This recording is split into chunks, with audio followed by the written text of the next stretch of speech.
Une anthologie des lectures des paroles de Dieu Tout-Puissant.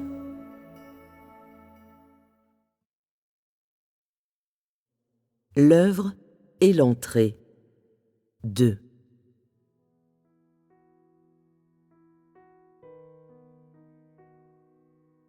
Votre travail et votre entrée sont plutôt faibles. Les hommes n'accordent pas d'importance à la manière de travailler et sont encore plus incertains au sujet de l'entrée dans la vie. Les hommes ne les considèrent pas comme des leçons dans lesquelles ils doivent entrer. Par conséquent, dans votre expérience, pratiquement tout ce que les hommes voient, ce sont des mirages vides. On ne vous demande pas beaucoup en ce qui concerne le travail, mais en tant qu'hommes qui doivent être amenés à la perfection par Dieu, vous devez tirer des leçons lorsque vous travaillez pour Dieu, afin de pouvoir bientôt vous conformer à sa volonté. Tout au long des âges, ceux qui ont travaillé ont été appelés ouvriers ou apôtres, des mots qui font référence à un petit nombre de personnes qui sont utilisées par Dieu. Cependant, le travail dont je parle aujourd'hui ne se réfère pas uniquement à ces ouvriers ou ces apôtres, mais il est plutôt destiné à tous ceux qui doivent être amenés à la perfection par Dieu. Peut-être y en a-t-il plusieurs qui s'intéressent peu à cela, mais dans l'intérêt de l'entrée, il serait préférable de parler de la vérité à ce sujet. Concernant le travail, l'homme croit qu'il s'agit de courir de tous les côtés pour Dieu, de prêcher partout et de se dépenser pour lui. Bien que cette croyance soit correcte, elle est trop unilatérale. Ce que Dieu exige de l'homme n'est pas seulement qu'il court de tous les côtés pour lui. Au-delà de ça, ce travail concerne le ministère et l'approvisionnement dans l'esprit. Beaucoup de frères et sœurs, même après toutes ces années d'expérience, n'ont jamais pensé à travailler pour Dieu, parce que le travail tel qu'il est conçu par l'homme est incompatible avec ce que Dieu demande. Par conséquent, l'homme ne porte aucun intérêt au travail, ce qui est précisément la raison pour laquelle son entrée est également tout à fait unilatérale. Vous devriez tous commencer votre entrée en travaillant pour Dieu, afin de mieux vous soumettre à tous les aspects de l'expérience. C'est en cela que vous devriez entrer. Le travail ne signifie pas qu'il faille courir de tous les côtés pour Dieu, mais se réfère plutôt à la question de savoir si la vie de l'homme et ce qu'il vit peuvent donner satisfaction à Dieu. Le travail se réfère à l'utilisation par l'homme de sa dévotion à l'égard de Dieu et de sa connaissance de Dieu pour témoigner à son sujet, et aussi à l'administration des hommes. Telle est la responsabilité de l'homme, et c'est ce que tout homme devrait comprendre. On pourrait dire que votre entrée est votre travail, et que vous cherchez à entrer au cours de votre travail pour Dieu. Faire l'expérience de Dieu ne signifie pas seulement que vous savez manger et boire sa parole. Plus important, vous devez savoir comment témoigner au sujet de Dieu, être capable de le servir et de prendre soin de l'homme et de subvenir à ses besoins. C'est le travail et c'est aussi votre entrée. C'est ce que toute personne devrait accomplir. Nombreux sont ceux qui accordent de l'importance uniquement au fait de courir de tous les côtés pour Dieu et de prêcher partout, mais négligent leur expérience individuelle et leur entrée dans la vie spirituelle. C'est ce qui a conduit ceux qui servent Dieu à devenir ceux qui résistent à Dieu. Ces gens qui servent Dieu et prennent soin de l'homme depuis toutes ces années ont simplement considéré le travail et la prédication comme une entrée, et aucun n'a considéré son expérience spirituelle individuelle comme une entrée importante. Au contraire, ils ont considéré l'illumination qu'ils tirent de l'œuvre du Saint-Esprit comme un capital à partir duquel enseigner aux autres. Lorsqu'ils prêchent, ils sont surchargés et font l'objet du travail du Saint-Esprit, et par ce moyen, il libère la voix du Saint-Esprit. À ce moment-là, ceux qui travaillent sont emplis de suffisance, comme si l'œuvre du Saint-Esprit était devenue leur expérience spirituelle individuelle. Ils estiment que toutes les paroles qu'ils prononcent appartiennent à leur être individuel, mais là encore, comme si leur propre expérience n'était pas aussi claire qu'ils l'ont décrite. Qui plus est, avant de parler, ils n'ont pas la moindre idée de ce qu'ils vont dire, mais quand le Saint-Esprit travaille en eux, ils débitent leurs paroles dans un flux ininterrompu. Après que tu as prêché une fois avec une telle attitude, tu sens que ta stature réelle n'est pas si petite que tu croyais. Et comme dans une situation dans laquelle le Saint-Esprit aurait travaillé en toi plusieurs fois, tu conclus que tu as déjà la stature et tu crois à tort que le travail du Saint-Esprit est ta propre entrée et ton propre être. Lorsque tu vivras constamment de cette manière, tu deviendras négligent au sujet de ta propre entrée. Tu sombreras dans la paresse sans t'en rendre compte et tu cesseras d'accorder de l'importance à ton entrée individuelle. Pour cette raison, lorsque tu prends soin des autres, tu dois clairement faire la distinction entre ta stature et le travail du Saint-Esprit. Cela peut mieux permettre ton entrée et rendre ton expérience plus profitable. Quand l'homme assimile son expérience individuelle au travail du Saint-Esprit, cela devient une source de dépravation. C'est pourquoi je dis que quel que soit le devoir que vous accomplissez, vous devez considérer votre entrée comme une leçon vitale. L'homme travaille pour satisfaire la volonté de Dieu, pour amener devant lui tous ceux qui sont selon le cœur de Dieu, pour amener l'homme à Dieu et pour présenter le travail du Saint-Esprit et la direction de Dieu à l'homme, perfectionnant ainsi les fruits de l'œuvre de Dieu. Par conséquent, il est impératif que vous soyez totalement clair concernant l'essence du travail. Étant utilisé par Dieu, chaque homme est digne de travailler pour Dieu, c'est-à-dire que chacun a la possibilité d'être utilisé par le Saint-Esprit. Cependant, il y a un élément que vous devez saisir. Quand l'homme fait le travail mandaté par Dieu, l'homme a reçu la possibilité d'être utilisé par Dieu. Mais ce qui est dit et connu par l'homme n'est pas entièrement la stature de l'homme. Tout ce que vous pouvez faire, c'est mieux connaître vos propres lacunes au cours de votre travail et entrer en possession d'une plus grande illumination du Saint-Esprit.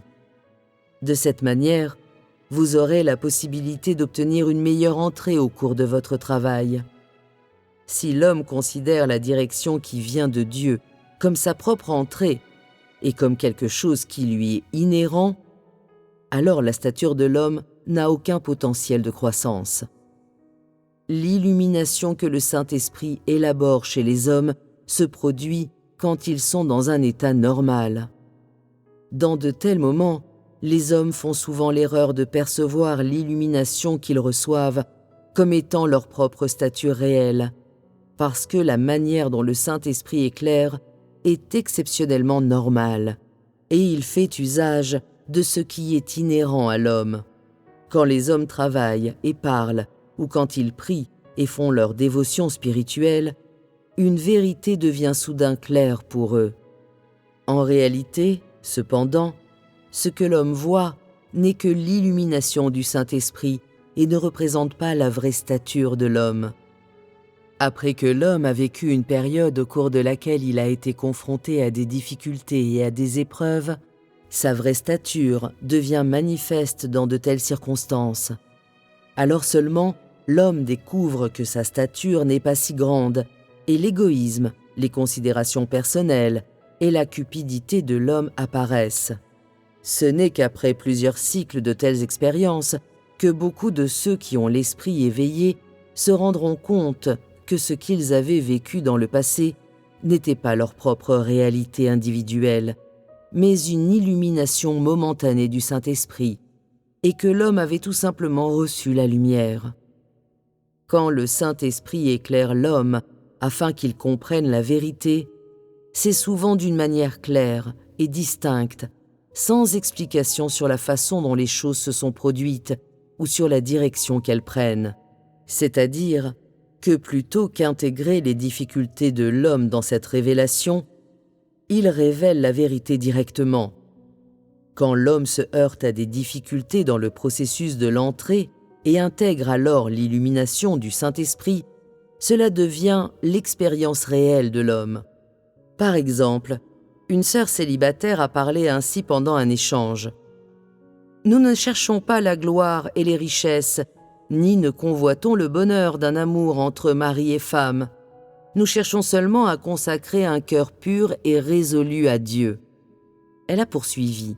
« Une fois que les gens se marient, beaucoup de choses leur arrivent, et leur cœur d'amour pour Dieu n'est plus authentique. Leur cœur est toujours préoccupé par leur famille et leur conjoint, et donc leur monde intérieur devient beaucoup plus compliqué. » Alors qu'elle parlait, c'était comme si les paroles qui sortaient de sa bouche étaient ce qu'elle pensait dans son cœur. Ces paroles étaient retentissantes et puissantes, comme si tout ce qu'elle disait provenait des tréfonds de son cœur, et comme si c'était son désir fervent de se consacrer entièrement à Dieu et son espoir que ses frères et sœurs, de même statut, partagent la même résolution. On peut dire que ta capacité à être déterminée et touchée en ce moment provient entièrement de l'œuvre du Saint-Esprit. Lorsque la méthode de l'œuvre de Dieu évoluera, tu auras aussi vieilli de quelques années.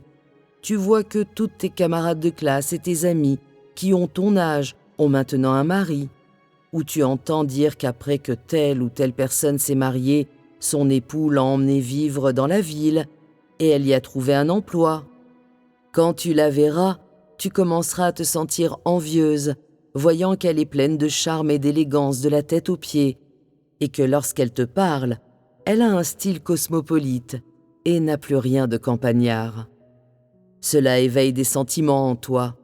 Toi qui, t'étant dépensé pour Dieu durant tout ce temps, n'as aucune famille ou carrière et a enduré un traitement important.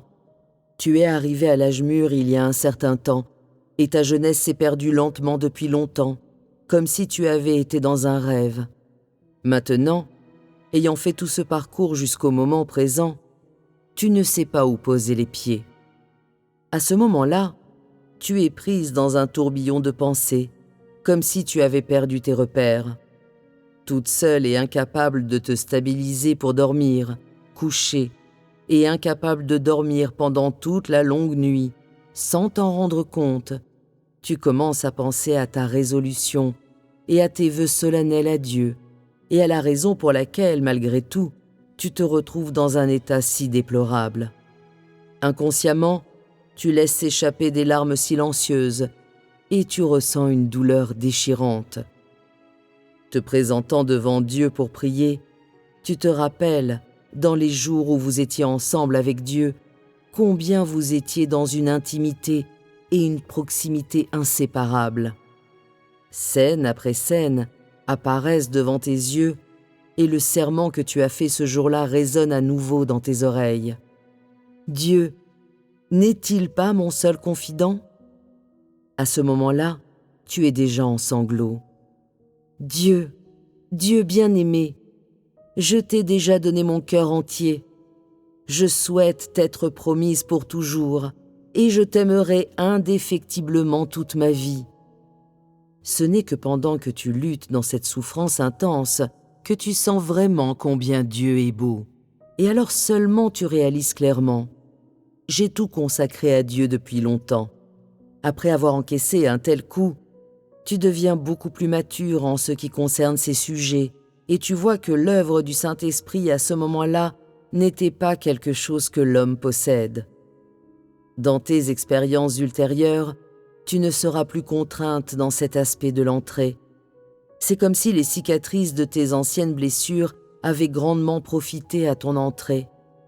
Chaque fois que tu te retrouveras dans une situation comme celle-ci, tu te souviendras immédiatement des larmes que tu avais versées ce jour-là, comme si tu te réunissais avec Dieu après une séparation et que tu étais dans la crainte permanente que ta relation avec Dieu puisse, une fois de plus, être brisé et que le lien émotionnel entre Dieu et toi soit endommagé.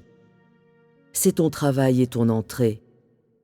Par conséquent, au même moment où vous recevez l'œuvre du Saint-Esprit, vous devriez attacher encore davantage d'importance à votre entrée, prêtant attention à l'œuvre du Saint-Esprit et à votre entrée, tout en intégrant le travail du Saint-Esprit dans votre entrée, afin d'être perfectionné par le Saint-Esprit de bien des façons et de telle sorte que l'essence de l'œuvre du Saint-Esprit puisse vous marquer. Au cours de votre expérience de l'œuvre du Saint-Esprit, vous en viendrez à connaître le Saint-Esprit et aussi à vous connaître vous-même. Et au milieu de tant de cas d'extrême souffrance, vous développerez une relation normale avec Dieu. Et votre relation avec Dieu deviendra plus étroite de jour en jour. Après d'innombrables expériences d'émondage et d'épurement, vous développerez un véritable amour pour Dieu. Voilà pourquoi vous devez comprendre que la souffrance, les coups et les tribulations ne sont pas à craindre. Ce qui est angoissant, c'est de n'avoir que le travail du Saint-Esprit sans votre entrée. Lorsque viendra le jour où l'œuvre de Dieu sera terminée, vous aurez travaillé pour rien. Même si vous avez expérimenté l'œuvre de Dieu, vous n'aurez pas appris à connaître le Saint-Esprit ou n'aurez pas reçu votre propre entrée. L'illumination que le Saint-Esprit crée en l'homme n'a pas pour but de soutenir la passion de l'homme, mais d'ouvrir une voie pour l'entrée de l'homme et de permettre à l'homme de connaître le Saint-Esprit, et ainsi de développer des sentiments de vénération et d'adoration de Dieu.